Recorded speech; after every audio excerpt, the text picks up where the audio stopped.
Alrighty. So, first, we are going to just get to know you a little bit.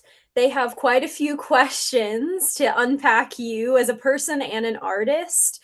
So, I'm going to hand it over to Lydia first. Sounds Okay. good. Well, my first question as an introductory is like for people who are just discovering you, like myself, how would you describe Earth to Eve in your own words? I would say it is all about storytelling and narratives, about, the stories that matter most to me. So things that have happened in my life, things that I see through my phone, that frustrate me or anger me or make me feel hopeless or happy, devastated, what have you. The real range of human emotions. And it's all about being raw, vulnerable, gritty in the lyrics and the vocals, and then building these like kind of larger than life sonic worlds around them. I play various instruments, not great. The computer is my main instrument, but it's yeah, it's just the visual and sonic, my universe, basically, Earth to Eve's universe. I have So, to say, speaking of Earth's universe, Eve's yes. universe, the first thing I always wonder about an artist is where the inspiration for your stage name came from. Now, obviously, Um, part of it, but yeah. I've always been quite spacey and had a very vivid imagination. So I've basically like lived half most of my life straddling my imagination and reality. So Earth to Eve literally comes from people always saying Earth to Eve, because I like daydream space out. Um, and then also I'm a huge sci-fi fan, so I just kind of loved just the visual of it, of like me in like a little astronaut suit, just kind of floating over the worlds. Like piano playing.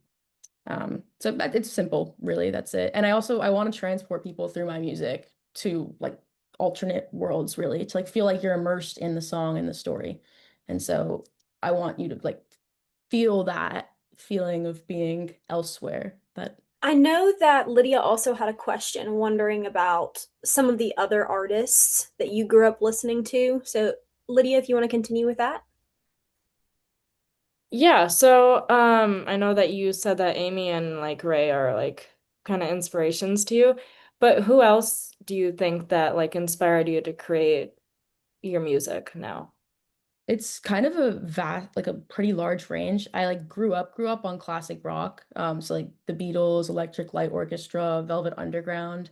And to me, that always felt like poetry set to music, but then also kind of like jazz. So like Ella Fitzgerald, Nina Simone. And so it was like that smokiness, that soulful rasp, and just like really, really evocative lyrics, pouring your soul like onto the page, basically. And that's what Amy and Ray make me feel as well. But then we also have like the Mac Miller side of things, or like the even like J. Cole. Just this narrative storytelling, this like pouring your soul out, whatever genre it may be. But those are like the big ones, I would say. Would the fact that you have a higher focus on the lyrics, does that have the strongest reasoning as to why your genre is more eclectic and it's harder to kind of categorize it? Or is it just because you have such a vast taste in music?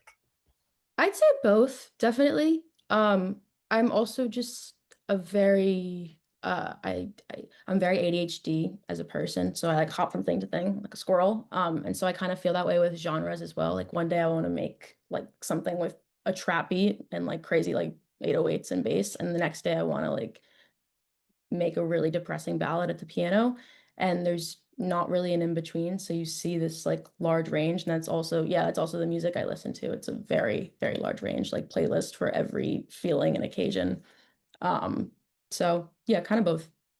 You've built like a very strong following, but also like you've really branded yourself on Instagram and TikTok, and just making it very like it's yourself, it's you, it's Earth to Eve. Um, how like I'm sure that that was intentional in that, but like how did you intentionally build that from the start? I guess.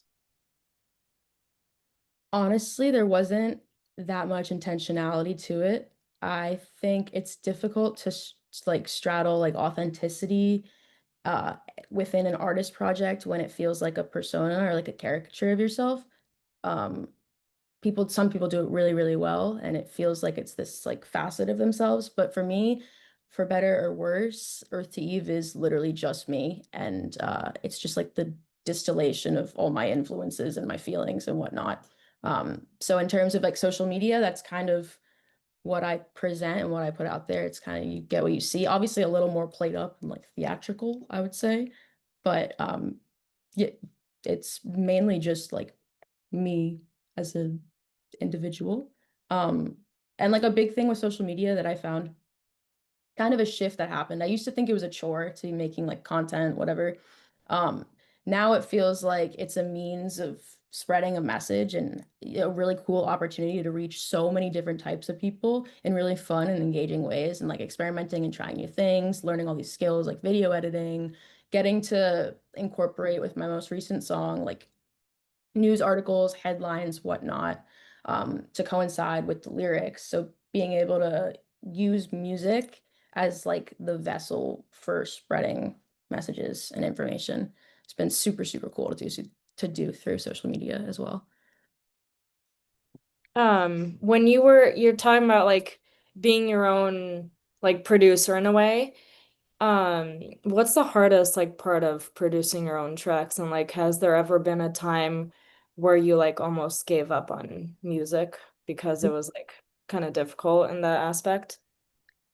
Every day, yeah. I also struggle with a lot of depression. So I think the biggest thing is that since I do the majority of like the writing, the production, the recording, everything myself, like in this room, I get cabin fever, I go a little crazy. I can't hear things objectively because I'm the only ears on it sometimes. And so it's really hard to take a step back from it. So that leads to a lot of feelings of wanting to quit. I would say though, I've developed a pretty decent tolerance to failure at this point. It's been like 9 years, almost a decade of recording music.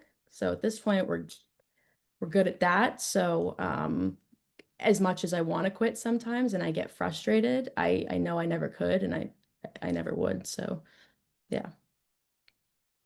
Now, obviously, I'm really interested in hearing about the editing software that you're using, and I have a million questions about how you have soundproofed your New York apartment. I'm in Florida, thankfully, Oh, right now. Yeah, yeah. I could not have, yeah, it's crazy. New York, out the question at this point. Yeah. Was it difficult when, how long has it been since you left New York? Your commentary is obviously very strong, very deep. But your point is just to open the floor to get people to have conversation. Mhm. That's much different than a lot of artists, especially on TikTok and Instagram, are doing right now with their platforms. They have very strong opinions. They want you to hear the opinions. You're not just stating your view on things. You really want to open the conversation, people to talk. Yeah. Why do you think that that makes you stand out in today's culture? I think a lot of the time people like hide behind strong opinions and their opinions. Often like it comes across as like not wanting to reflect on maybe flaws or biases or whatnot. And I think it's important to be open, tolerant to criticism, feedback, having open dialogue about complex topics, because ultimately I don't know anything. Um, and there are many people who are a lot smarter than me or have very like vastly different experiences than me that can illuminate things better than I can, like as an individual in my little bubble. Obviously, I've seen things, I've lived the life I have, but it's limited. I think we're all like quite limited. And it's important to open the floor and to like uplift other voices and let other people in to the creative process, to having political conversations, like to everything. I think it's important. That requires a pretty extreme level of openness with people. Has there ever been a time through your music that you felt like that was a bit risky? Yeah, yeah, for most of the time that I made music and like as an individual, that felt risky for a lot of my life because I felt like I was kind of hiding behind a mask of sorts. I struggled with addiction, and I think when I finally got sober and in recovery, I realized that like I need to always lead with honesty, that I spent way too long basically hiding behind a lie and living in denial, and that I need to be an open book about everything. Like if someone asks, I'm going to tell them. I'm not going to like walk up to someone and trauma dump my entire life story, but I do want to always be like quite frank. If someone asks me something, I want to be blunt and say it how it is. And I think with the music, that's important because a lot of our emotions and a lot of our feelings and experiences aren't cute or pretty. And I think it's important that we give voice to the ones that are uglier and darker. And like it helps people feel less crazy, less alone. Because it always did for me listening to that music. So yeah. I'm so glad you said that because that actually relates to what our theme is for this year for World College Radio Day. You know, we are wanting to tune into the people. So, a really big focus that this board had when they were going through and wanting to question you on specific subjects was they focused in on speaking your truth.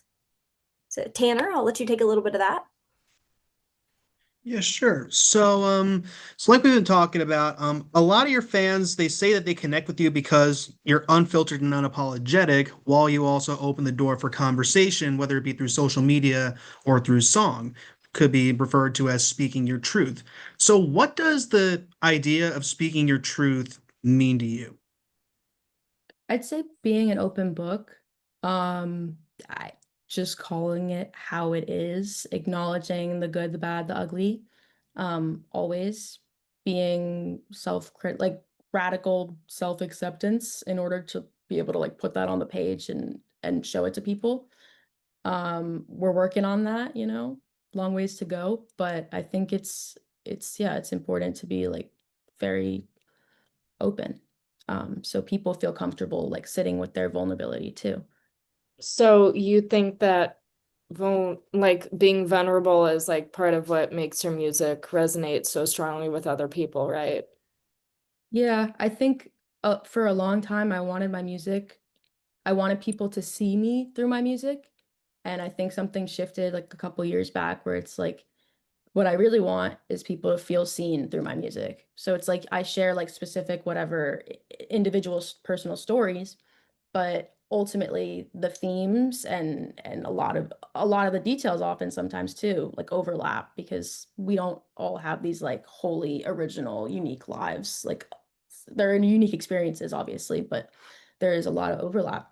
So I think it's important for people, yeah, to listen to the music and feel like in me being vulnerable, they feel the vulnerable parts of themselves too and can sit with that even if it's only for like the 2 minutes that the song lasts.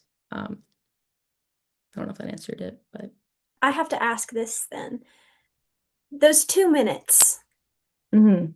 it is just you and the thoughts that you are sharing that exist to a person in those 2 minutes. How does it feel to know that you are playing any type of role in another person's life, a person you may never meet? What kind of impact does that have on you? Bizarre, surreal. Yeah, I met someone in person for the first time that listened to my music, which was just so wonky and weird. I cringe so hard when I hear my own voice, so it's crazy to think about that. But the whole reason I wanted to make music in the first place was so people didn't feel like they had to struggle behind closed doors, or if they were doing so, that they weren't entirely alone in that. So ultimately, it's like one of the few things I'm proud of and like feel good about in this life and like in what I've been able to, it's what I'm most proud of and what I've been able to accomplish with the music. So like good, sad that people relate and have had similar experiences, but and also a little bit of solace in knowing that I'm not alone as well. And more connected to people. I think for a long time I was very disillusioned and like kind of nihilistic. And in connecting with people via social media and hearing other people's stories, it's helped me be more grounded and more connected to other people and in a weird way more hopeful. Well, you're talking about fans and getting to meet your fans. One of the questions that our board had was if a fan had ever told you something about your music that's really stuck with you.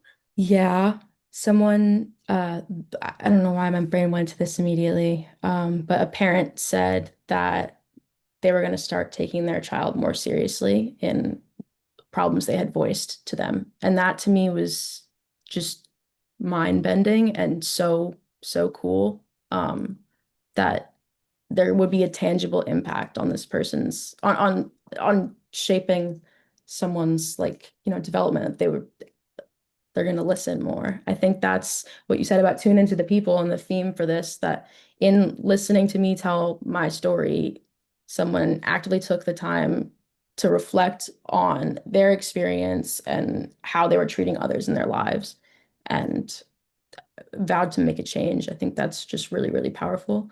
So this year's theme, you just mentioned it. It's tune into the people.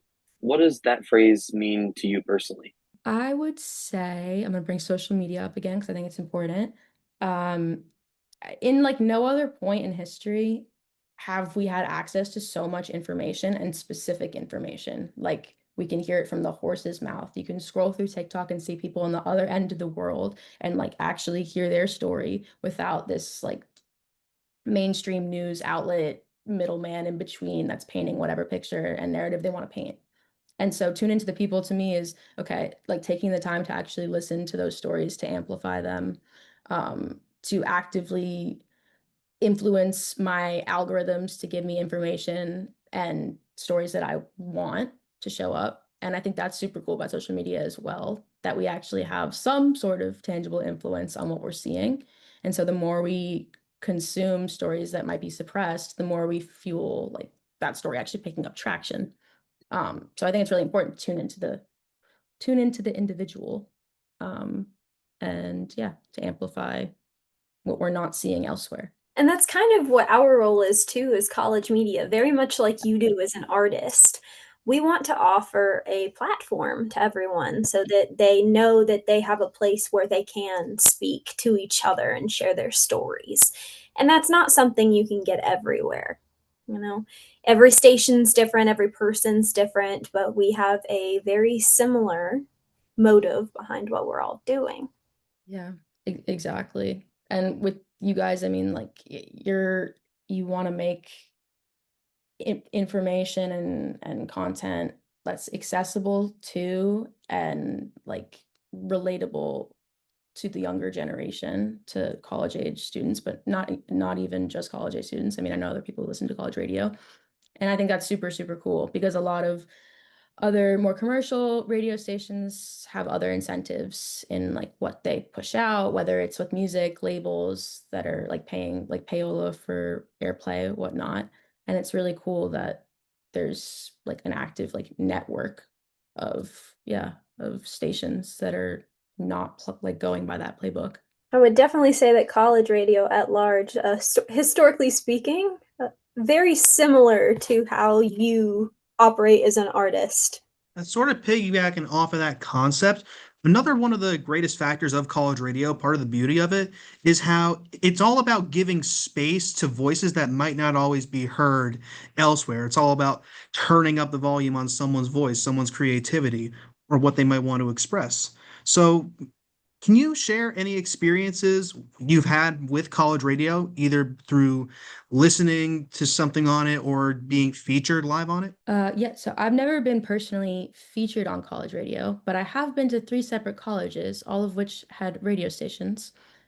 So I've done my fair share of listening, and I've discovered new artists through it as well, specifically like ones from the schools. The school I finally graduated from, University of Miami. I found so many amazing musicians through the college radio station. And they would have people come into the studio and play live sets as well. And it was just really awesome, because you're giving people access to like resources that are really in that case, it was like studio grade, like really awesome equipment. You're giving them like access to this opportunity that they otherwise wouldn't have. And so yeah, that that to me has always been really inspiring and really cool to see. I'm glad you brought up music. Obviously, that's what we do as college radio. We do a lot of other things nowadays too that we're Mhm. very thankful for. But Lydia's station, I know her station has a very, very large focus on music, and she's a DJ herself. So, Lydia, Yeah, I think that, I've come to know your music through even my station, because I like found that out a couple of days ago also. which we love, and through this board also. But you think that like it feels more personal than mainstream outlets, and then if, since you're connecting with other people like in a deeper manner, do you think that eventually you would come out with like vinyl records or like any physical media? Because I know that college radio has this thing called Vinylthon. And it'd be super cool if you like put out like a vinyl and just we could like play it on our stations. That'd be super cool. That would be really, really cool. And I love vinyl so much. I love the warmth of it. And I am working on an album finally, and I was gonna make vinyls. So that would be really, really cool. And I want to hear your station as well. I was gonna say we'll give a shout out to the stations at the end of this interview, but we do want to know what impact do you think that all college radio stations, specifically for the sake of World College Radio Day, what do you think? What purpose do we serve for up and coming artists? Getting rid of the like industry gatekeepers that in 2025, like even still, that the industry is really shaped by a lot of the bigger players and bigger people like choosing what to amplify and what to put out in front of us. And college radio and giving voice to smaller musicians, smaller artists, you're helping shift that landscape and giving exposure to people who otherwise might not get it elsewhere. Um, and yeah, it's also the algorithm is also another gatekeeper as well. Like if you look a certain way, if you talk like the first 5 seconds really matter, and you're saying like, no, none of that matters. We want to uplift what we want to uplift, and we're going to put this out there. And I think that is really, really important because often a lot of voices slip through the cracks that don't meet those like random criteria that the algorithm either wants, that labels want, or whatnot. So I think that's like the biggest purpose that I feel and have seen play out. Well, you've obviously cracked the algorithm code because you have blown up on Instagram and TikTok. I can't scroll through my For You page even now without seeing you several times on it. That's so cool. It What? is pretty neat.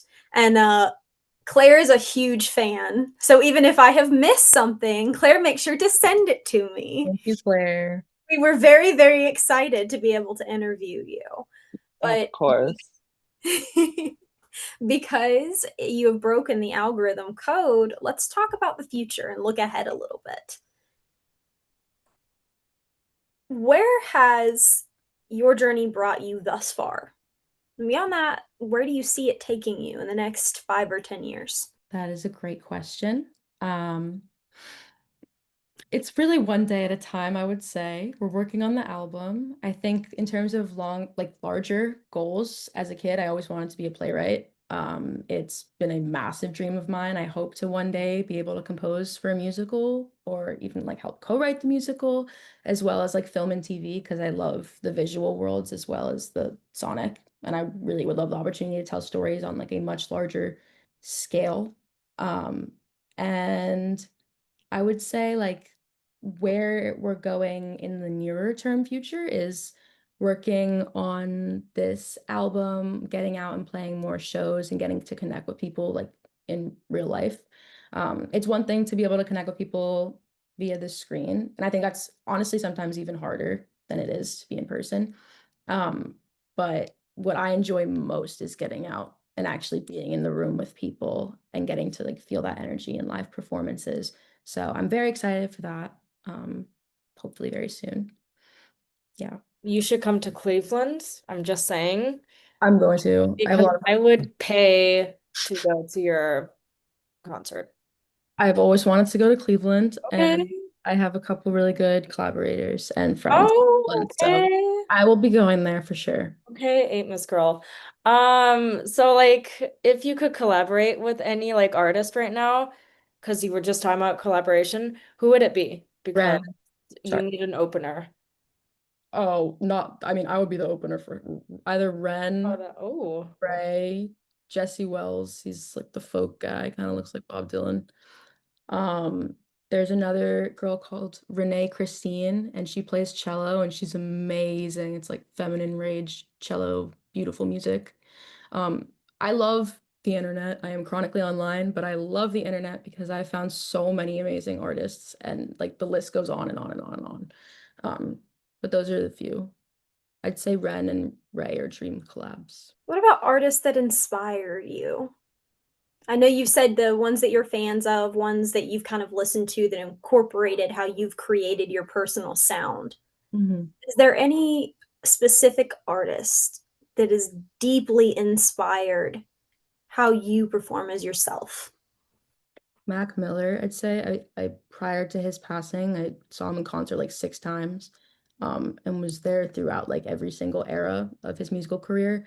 And basically how he spanned from like, like his like just like his kind of sillier, more aggressive hip hop, going into this like jazz, soul influenced like R&B, and being able to expand all those genres like as he grew personally has always been like a huge inspiration to me. Even like the quality and timbre of his voice and just how it feels so intimate and you feel connected to him and like so much of the music, that was always inspiring to me. And just like the honesty, authenticity he would like show up with, like really as a person in interviews and life, I mean, in shows and everything. Um, so I would say he's one of the biggest ones, as well as being like transparent and open about like his struggles with mental health and otherwise. So definitely him. There's a lot. There's so many. Uh, Unoriginal, but the Beatles were my biggest influence growing up. The White Album is my favorite album of all time. I listen to it every single time I'm sad, and I have like the cassette, so I just like play it, flip it all. And they're like like little short, or not, it's not short, but they're animated film, the Yellow Submarine movie. On like a visual level, it's like my favorite comfort movie, even though it's not that comforting, and the blue meanies are kind of scary. But just the worlds they were able to build, like it for their time, the production was so revolutionary and so cool and immersive. And it's like every single song really like is its own world, and then it exists in this greater universe on their projects. And again, they're spanning really genres. I guess technically it's all pop of sorts, but they go from like more Eastern, like spiritual stuff to the uh, like kind of acid trippy, Strawberry Fields Forever, to the more like actual pop, like come together type stuff. So super cool. They're a big influence as well. It's so appropriate that you started talking about creating your own universe and your own worlds again to bring us back to where your theme overall as an artist. Yeah. Yeah. So sort of going with the idea of 'cause you've accomplished a lot throughout your career, a lot of very commendable things, a lot of amazing achievements. Is there one particular milestone or dream moment that you're still chasing or hope to achieve in the near future? I'd say the album. I've always wanted to make an album. That's a long form. I've always wanted to make a narrative short musical film like Beyonce did with Lemonade. So that is like a huge, and I'm hoping to be able to finally do that with this project. So I'm really excited about that. And that's really it. Like I said, kind of one day at a time. I don't have these like grandiose. That to me is huge and everything. So um, that's the biggest thing. Can you give us a little bit of insight into this new album that you are working on? Um, I don't know anything yet. I have a lot of songs. I there's various concepts. I know it's going to be a conceptual album. Um, there are various concepts that would work with what I've been writing. So when I know more, I will tell you. What do you hope that Earth to Eve will mean to people in 5 to 10 years from now? That's a great question, Alex. I'm not sure. I I don't know. I think it varies individual to individual. Earlier, when you asked about messages, or things I remembered that people had said to me, another one that really stuck out, and it's been a sentiment that I've heard a few times, but people saying that the music inspired them to pick up the guitar again, the piano, whatever, and to start writing again, or start painting again, or XYZ.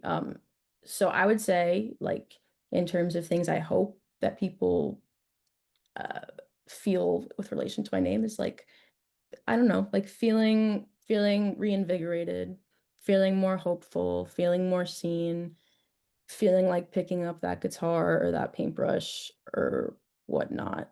Just any sort of tangible impact or feeling, as long as you feel like something.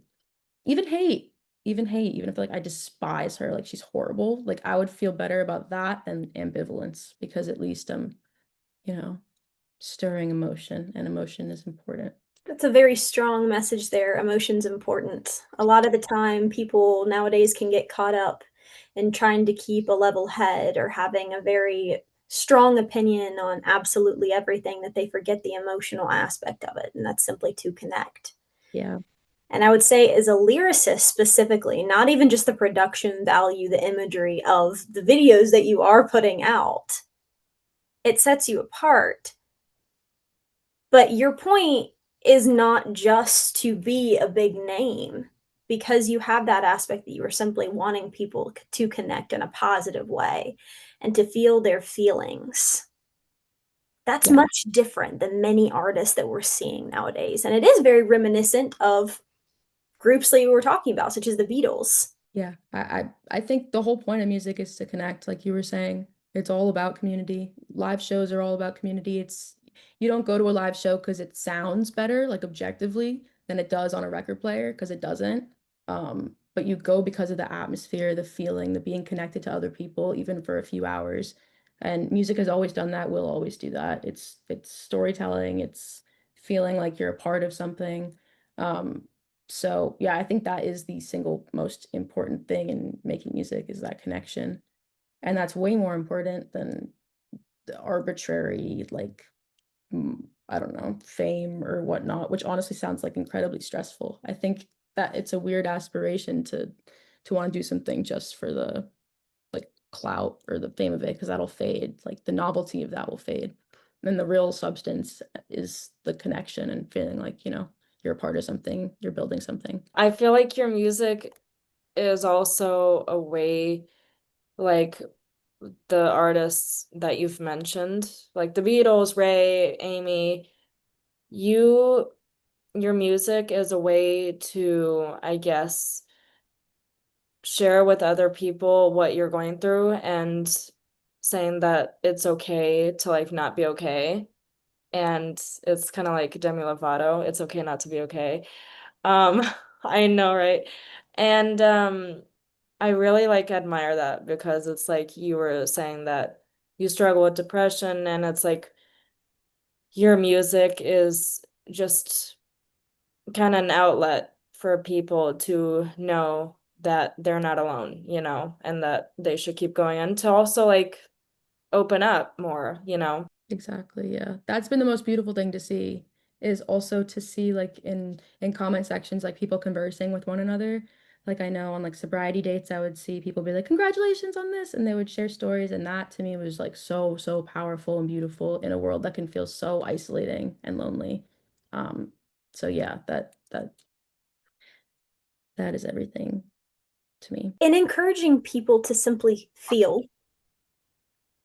would you say that that has forced you to come to terms with or recognize some of your own emotions or parts of yourself that maybe you weren't catering to before? Yes, yes, definitely, 1000%.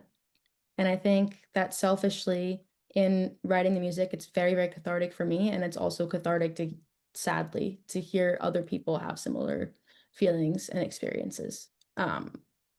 Because yeah, it's like I I'm also getting something like really beautiful and valuable out of this interaction. Um, and it's that, yeah, not feeling as alone or as isolated. I guess the one thing I've been really curious about is if you could give one message to the next generation of content creators, fans, artists, influencers, anything of the caliber, if you could give one message or any advice to the next generation, what would it be? That is a phenomenal question, Tanner. Um, One piece of advice, I would say it's a piece of advice that I didn't get till very, very recently, but it's never too late. Doesn't matter what it is, it's never too late. Like I didn't go back to school finally till 2 years ago now. I was so embarrassed, I remember about it, even though it's not that big of a deal. People finish on their own timelines, everyone has their own journey. But it was one of the best decisions I've ever made. And it's like the reason I'm sitting here. It's the reason I'm able to write the music that I can write. I think it's never too late to do what brings you joy. It's never too uh, self-important or grandiose of a dream or an aspiration. And that progress doesn't come immediately all at once overnight, that it's active baby steps every single day, and it compounds and it compiles. Like I am the amalgamation of like everything I have learned over the past 25 years of my life. So maybe I cheated and said more than one piece of advice. I don't know. Well, another big focus that we had questions about was actually the fact that you are a producer yourself. And that's a pretty male dominated field. But well, I feel like so it's a male dominated field, but I also feel like that's because of the voices and the people that have been uplifted. Because I did not know how many women there are in technical fields, especially in music, like in mixing, mastering, production, instrumentalists. It's just the narratives that are chosen and the people that are chosen to uplift. So it's been the big reason why I wanted to start producing for myself in general was I wanted to be self-sufficient, and I didn't want a lot of men had control over my sound and made me feel like I would never be able to do what I do now. And for a long time I thought that was true, and I internalized that and I believed that, and I finally decided to stop and to at least try.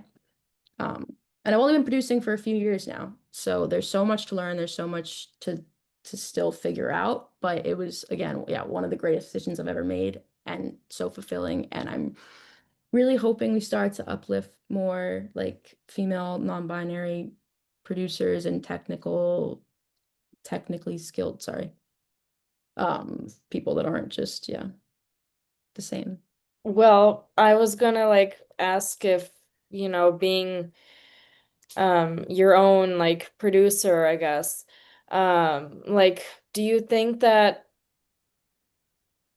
does it, I guess, change the way that you approach music as a whole? Because since it's like more male dominated, how do you feel about what you're doing right now? For a long time, I felt like I couldn't call myself a producer because of like, again, narratives that have been placed in my head. Like, okay, if you use, when I first started producing, I was using samples. And because I'm a woman, I was always made to feel like that was like lesser than like, okay, well, you can't play the piano amazingly, but then I learned to play half decent. And it's like, okay, well, you can't play the violin. And I don't know how to play the violin yet. I'm hoping that is something I can do soon. But I would say that it lights a fire under me to always be improving, to always be learning, and to be 10 times as prolific, as strong of a producer, as strong of a whatever as I possibly can. One, because I'm petty and I want to prove certain people wrong, but also because I think it matters on a larger scale as well. We're capable of doing literally anything. There's no reason why well, there's a reason, but there's no like solid reason, legitimate reason, fair reason for men being, primarily, like there's only been one woman that's ever won Songwriter of the Year even, and songwriting is seen as more of a feminine field than production. No woman has ever won Producer of the Year. So yeah, hoping things change. That's gonna change with you. You're gonna start that trend. We'll see. We'll see. I'm learning a lot about producing and all the technical stuff because I'm a media production major and we have a decent sound recording studio here at BW. And I'm like learning all this EQ stuff and other stuff. So I'm finding a lot of different challenging things. And I just want to hear from you. What's your most like, this was my mountain and I got over it and I conquered it. And like, what was your most difficult thing learning producing? Sticking with it, tolerance to failure and things not sounding good, things sounding like bleeps and bloops and GarageBand. I would say I am like just to be very self-aware, I get so frustrated and angry when I'm not good at something immediately, and I'm not good at like the majority of things immediately. So it just leads to a lot of frustration and disappointment. So I think tolerance to that and being like, okay, like this sounds terrible now, but we'll come back, we'll work on it. And it's the consistency, sticking with it. Um, and like just watching as like over time slowly, every single day of practice compounds. But having that rigid, that structure, that routine, like I eat, sleep, and breathe music. I'm constantly every single day. There have to be like multiple hours in the day going towards production alone, getting better at piano, all these technical skills that might not be the most like fun in the moment, but are going to be vital to me actually being able to play and create what I'm hearing in my head and reproduce it on the computer and in yeah, the world. And EQ, all the mixing and compression, like all the waves, I'm not a STEM girly, so it's a little I like the lyrics. I like to bleep and bloop and play things, but that has been I obviously have learned it, but it's not the most fun, so it's hard to get myself to really get good at the mixing and mastering, but we're working on it. We're working on it. That was always the hardest part for me when I first started doing EQing. So Sort of going off with the whole idea of producing, even with all the challenges it may behold, one thing I'm curious about is how did producing change the way you look at or approached music as a whole? Like very tangibly, now I have the opportunity to sit down like at the computer versus like at a piano to write, and to start my sessions and my songs at the computer as an option in addition to the piano. Like I was very limited before that I didn't have technical theory knowledge. So like in what I could play, it was very limiting. And what I could experiment with. I don't think you need it, but for me, it has helped to have foundational knowledge. Everything that I've learned to be able to produce has like just completely changed the workflow because I have so much more optionality. Like I can pick up like I have a keytar, I can pick up my keytar and play and like run it through Logic and it'll play synths or whatnot. Um, and that's just a really, really cool, fun thing to be able to do versus always having the same kind of sound and feel for writing. I like to do both, but it's nice to have optionality. speaking as both a artist and a producer, how do you know when a song feels finished? If I don't hate it, yeah. Because by the time I hate it, then it's never gonna see the light of day. Um, yeah, if I work on something too much, because nothing's ever gonna be perfect, and the line, whatever, perfection's the enemy of good, I like firmly, firmly believe that. I see it play out so much, and it holds up so much of my music in limbo. So I think when I'm like, yeah, I feel this is good, I don't hate this, then we're sending it off at that point before I can overthink. Well, you obviously have some that you don't completely love, Yeah. but what is your favorite song that you have ever produced? Beautiful Disaster, I would say. I think that was my most personal song, and so it like kind of blends a lot of the influences that I love, and it's like a song that I would actually listen to. I think a lot of the time I make music and I'm like, I would never listen to this, and then I just get frustrated. Maybe that's just bias because it's me, but I don't know. But that one I actually I can listen to, which is super cool. So I like that one for that reason. Do you have a specific friend or family member, someone that you bounce ideas off of and let them listen to the raw cuts? Yes, I live with my boyfriend and he is my Rick Rubin, like producer in the traditional sense, in that he comes in, he's like, yes, no, move that, okay, bye. And it's just like, oh wow. And he takes a step back, just, magic. Um, so he hears everything. We've been together 6 years now. At one point during quarantine, we were living in like a tiny little studio, one bedroom. It was in someone's backyard, and every single day he would hear my depressing songs. And every single day he would get through it, and he would still help improve them and whatnot. So he's been my biggest collaborator, supporter, everything. He's heard everything. There's a lot, so he's brave. The support circle that's closest to you tends to be the one that inspires you the most when it comes to whatever your passion is. Having that online community that's also very passionate about what you're sharing and what you're creating is a huge influence, but I have found personally that that's not what inspires us the most. Yeah, I would agree with that. Definitely. I was just gonna say when you were talking about like producing, I was like, you know what you should do? You should like put out a tutorial on like how you like how you finalize a song and how it like all gets prepared, you know. Like I feel like many people don't see that um in social media because like the artist just tends to put it out there and then that's it, you know. No, that's a genius idea. That's really good. I'm gonna do that. I I know. would do that. Yeah, you're Hmm. big brain. Um, yeah, that's really smart.